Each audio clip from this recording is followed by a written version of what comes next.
जल रही ईरान की राजधानी तेहरान, प्रदर्शनकारियों पर चली गोलियां। खामेनेई के खिलाफ सड़कों पर उतरी जनता, ईरान में हालात बेकाबू। महंगाई और दमन के खिलाफ भड़का ईरान, 45 से ज्यादा मौतें।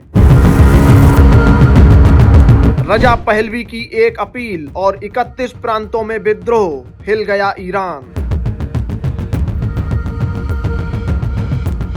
खामेनेई शासन पर सबसे बड़ा संकट, ईरान में तख्ता पलट की आहट। ईरान इस वक्त पूरी तरह सुलग रहा है। राजधानी तेहरान से जो तस्वीरें और आवाजें सामने आ रही हैं, वो हालात की गंभीरता साफ दिखा रही हैं। तेहरान में इस समय सबसे बड़ा विरोध प्रदर्शन चल रहा है और हालात इतने बिगड़ चुके हैं कि सुरक्षा बलों ने प्रदर्शनकारियों पर गोलीबारी तक शुरू कर दी है। कई इलाकों में गोलियों की आवाजें गूंज रही हैं। गुस्साई भीड़ सड़कों पर उतर आई है और इस्लामिक शासन की सुरक्षा बलों की गाड़ियों और मोटरसाइकिलों को आग के हवाले किया जा रहा है। जगह जगह आगजनी, धुआं और अफरा तफरी का माहौल है। ये वही तेहरान है जहां सत्ता का सबसे मजबूत किला माना जाता था, लेकिन अब वहीं शासन की पकड़ ढीली पड़ती दिख रही है। अब सवाल ये है कि ईरान अचानक इस कदर क्यों भड़क उठा। इसके पीछे सिर्फ महंगाई या बेरोजगारी नहीं है, बल्कि एक बड़ा राजनीतिक तूफान भी है।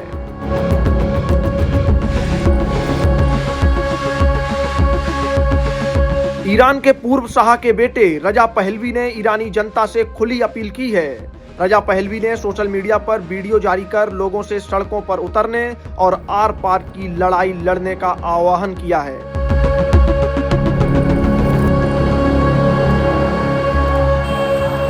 उनका कहना है कि उनका लक्ष्य सत्ता हासिल करना नहीं है, बल्कि ईरान में लोकतंत्र लाना है। इसी एक अपील के बाद हालात बेकाबू हो गए। बताया जा रहा है कि रजा पहलवी के संदेश के बाद ईरान के 31 प्रांतों में विद्रोह जैसी स्थिति बन गई है। 1979 की इस्लामिक क्रांति के बाद यह पहली बार है जब इतनी बड़ी संख्या में लोग खुले तौर पर पहलवी के समर्थन में नारे लगाते नजर आ रहे हैं।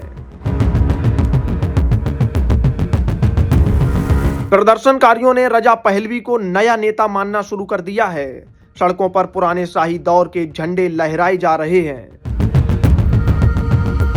लोग खुलकर कह रहे हैं कि वे पुरानी दमनकारी शासन को खत्म कर एक नया ईरान बनाना चाहते हैं। ऐसा ईरान जहां लोग अपनी मर्जी से जी सकें, जहां महिलाओं को आजादी मिले और जहां डर के साए में सांस न लेनी पड़े। यही वजह है कि इन प्रदर्शनों में सिर्फ युवा ही नहीं, बल्कि बड़ी संख्या में महिलाएं भी शामिल हैं।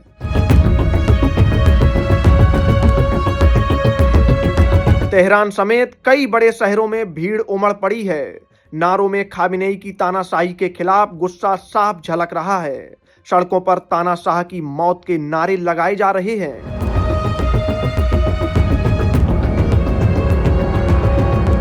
यह प्रदर्शन सीधे तौर पर supreme leader Ayatollah Ali Khamenei की नीतियों के खिलाफ है।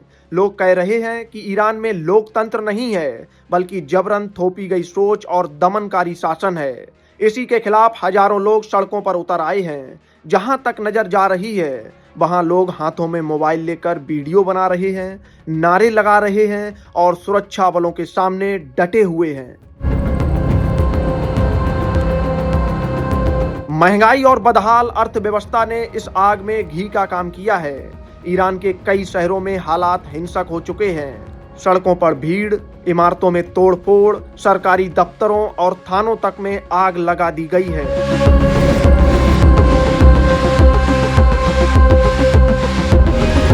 अब तक इन प्रदर्शनों में 45 आम लोगों की मौत की खबर सामने आ चुकी है। माना जा रहा है कि असली आंकड़ा इससे भी ज्यादा हो सकता है। ईरान का आधे से ज्यादा हिस्सा इस वक्त उबाल पर है और हालात तेजी से हाथ से निकलते जा रहे हैं। पश्चिमी ईरान के केरमानशाह इलाके में भी प्रदर्शनकारियों और सुरक्षा बलों के बीच जबरदस्त झड़प हुई है। इस झड़प में आईआरजीसी यानी रिवोल्यूशनरी गार्ड्स के 2 जवान मारे गए हैं। इसके साथ ही विरोध शुरू होने के बाद से मारे गए सरकारी सुरक्षा कर्मियों की आधिकारिक संख्या 4 हो गई है। एक तरफ 45 आम लोगों की जान जा चुकी है, तो दूसरी तरफ सुरक्षा बलों को भी नुकसान उठाना पड़ रहा है। हालात इतने बिगड़े हुए हैं कि दोनों तरफ से फायरिंग की खबरें आ रही हैं। यानी यह सिर्फ प्रदर्शन नहीं, बल्कि खुला हिंसक टकराव बन चुका है। स्थिति को काबू में करने के लिए ईरान ने इंटरनेट सेवाएं बंद कर दी हैं। लैंडलाइन फोन भी ठप कर दिए गए हैं ताकि लोग एक दूसरे से संपर्क न कर सकें। लेकिन इसके बावजूद सड़कों पर उतरी भीड़ को रोक पाना सरकार और सुरक्षा एजेंसियों के लिए बेहद मुश्किल साबित हो रहा है। हर गुजरते घंटे के साथ हालात और विस्फोटक होते जा रहे हैं। ईरान के हुक्मरानों के सामने इस वक्त सबसे बड़ी चुनौती यही है कि इस बगावत को कैसे रोका जाए, क्योंकि जनता का गुस्सा अब सिर्फ सड़कों तक सीमित नहीं है, बल्कि पूरे सिस्टम के खिलाफ फूट पड़ा है। Bureau report, Bharat update desk.